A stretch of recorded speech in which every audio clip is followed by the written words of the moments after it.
Hello friends, आप देख रहे हैं टेक्निकल सागर यूट्यूब चैनल और ये है HTML बेसिक्स का लेसन नंबर 2 जहां पर हम सीखेंगे कि कैसे हम अपने एक वेब पेज में एक इमेज ऐड कर सकते हैं मैनुअल कोडिंग से।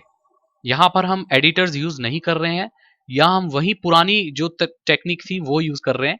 और मुझे ये लगता है कि हमें ये आनी चाहिए, क्योंकि कई बार अगर आप एक वेब डेवलपर हैं तो कई बार ऐसी आपके पास सिचुएशन आ जाती है कि आप डिजाइन में या वेब पेज में मैनुअल कोडिंग करके चेंजेस लाना चाहते हैं, और अगर आपको उस वक्त HTML नहीं आती तो आपको बहुत परेशानी होगी। तो चलिए, हम अब एक इमेज ऐड करेंगे। लेसन नंबर 1 में हमने सीखा था कि कैसे हम एक बेसिक वेब पेज बना सकते हैं और एक HTML का स्ट्रक्चर कैसा होता है। तो वो कुछ ऐसा होता है। ये नोटपैड में खुला हुआ है और आप देख रहे होंगे यहां पर एक नई चीज है, ये है BR। ये जो टैग है ये लाइन ब्रेक करने के लिए यूज होता है। मतलब अगर ये एक लाइन है, दिस इज अ सेंटेंस, अगर हम सारे कोड यहीं डालते रह जाएंगे तो सब चीजें लाइन लाइन लाइन एक साथ जुड़ जाएंगी और वो हम नहीं चाहते। तो हम लाइन ब्रेक करना चाहते हैं और हम ब्राउजर को अगर लाइन ब्रेक की कमांड देना चाहते हैं वो सिर्फ इस टैग से दे सकते हैं। BR टैग बोलते हैं इसको। तो हमने BR टैग यहां दे रखा है, उसके बाद एंटर मारेंगे और हम इमेज डालने का जो टैग है वो यूज करेंगे। आप देखते जाइए, जैसे जैसे मैं डालता हूं वैसे वैसे फॉलो करिए, आप सीख जाएंगे। इसमें मेरे को ज्यादा बोलने की जरूरत नहीं है। चलिए तो हम शुरू करते हैं। अब देखिए मैं इमेज डालने के लिए कौन सा टैग यूज करता हूं।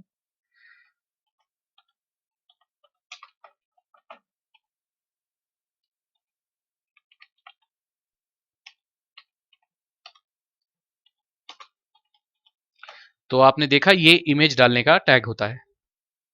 अब ध्यान रहे कि यहां पर हमने इमेज लिख दिया डायरेक्ट और JPG लिख दिया।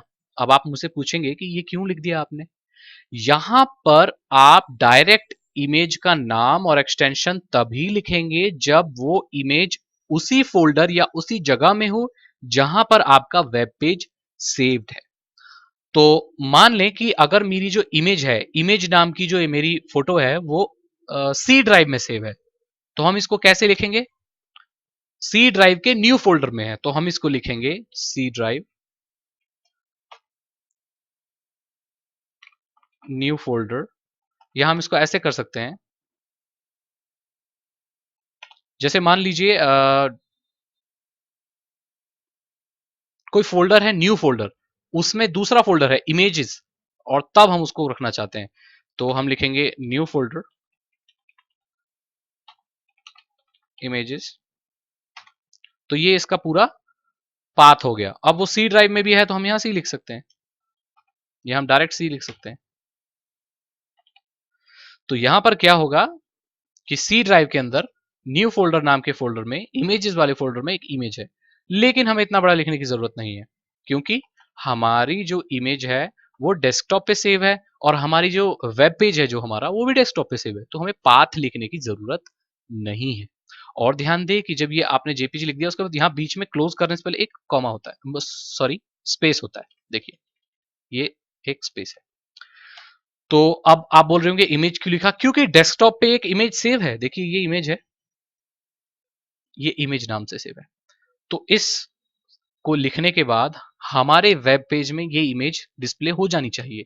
अब हम इसको सिंपली सेव कर देंगे। अब हम अपना जो वेब पेज है उठा के देखेंगे और देखते हैं इमेज नजर आती है या नहीं। देखिए दिस इज अ सेंटेंस लिखा है और इमेज, ये इमेज बहुत बड़ी है साइज में इसलिए पूरे ब्राउजर पर नजर आ रही है। तो अब हम ये देखते हैं कि इस इमेज को हम रीसाइज कैसे कर सकते हैं, छोटा कैसे कर सकते हैं। तो चलिए हम इसको रिसाइज करना सीखेंगे अब। चलिए तो यहां JPG लिख दिया, अब हम यहां लिखेंगे स्पेस देकर HEI हाइट। मान लीजिए हाइट हम देना चाहते हैं 300 और विथ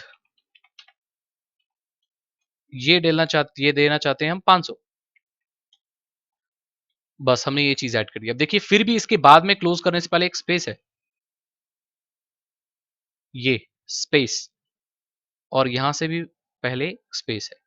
मैंने ये हाइट और विथ कैपिटल में इसलिए लिखी है ताकि आपको नजर आए, ध्यान में रहे कि मैंने क्या लिखा है। तो ये इसके एट्रीब्यूट्स हैं, रिसाइज करने के लिए इमेज को। तो अब हमारी जो इमेज है उसकी हाइट 300 हो जाएगी और विड्थ 500। अब हम इसको सेव करेंगे और पेज खोलकर रिफ्रेश कर देंगे। आप देख सकते हैं इस इमेज का जो साइज है वो छोटा हो चुका है। आई होप आपको पता चल गया होगा कि वेब पेज में आप कैसे इमेज डाल सकते हैं। अगर आपके कोई क्वेश्चंस हैं इस लेसन से रिलेटेड तो आप मुझसे कमेंट में पूछ सकते हैं। मेरे चैनल को सब्सक्राइब करें ताकि आगे की लेसन्स और ऐसी वीडियोस आपको मिलती रहे। थैंक यू सो मच, मिलते हैं अगले लेसन में।